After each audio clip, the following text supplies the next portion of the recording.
When I think about this boy, I think about my own kids. My main message is to the parents of Trayvon Martin. You know, if I had a son, he'd look like Trayvon.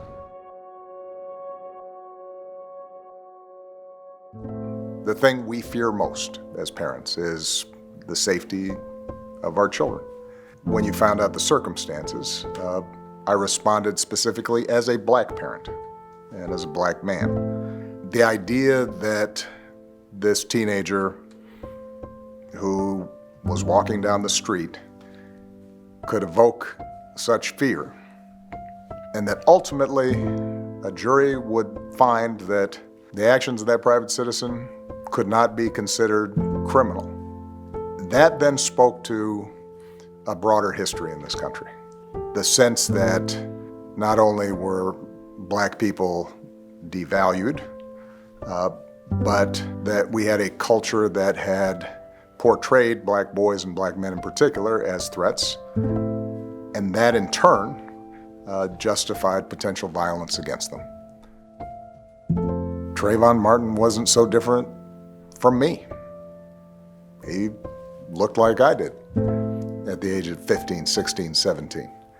Even living in a relatively hospitable place like Hawaii, there were many times where I'd get on the elevator and women would clutch their purse, or I'd walk by a car and suddenly you'd hear the locks go down.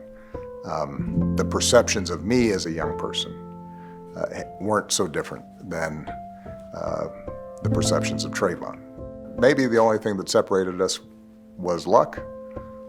And at that point, not only was I frustrated, as many people were, but despite holding the highest office of the land, the question was, all right, what can I do with this?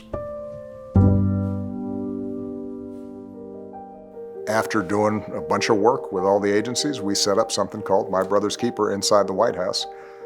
And the goal was to create a all-hands-on-deck, comprehensive, multifaceted approach to breaking down some of the barriers and stereotypes and racist presumptions that so often put black boys and boys of color in vulnerable positions.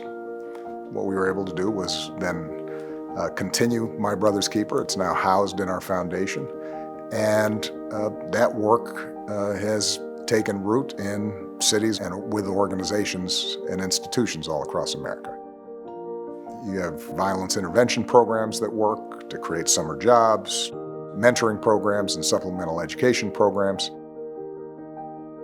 After the George Floyd murder, many of the members of My Brother's Keeper across the country got together, pooled ideas, resulting in a pledge of 300 municipalities and mayors signing on to initiate police reforms, many of which actually have moved forward and are making a difference. And I think one of the most important things maybe that came out of this tragedy was the activation of an entire new generation of civil rights leaders, built on a very different model.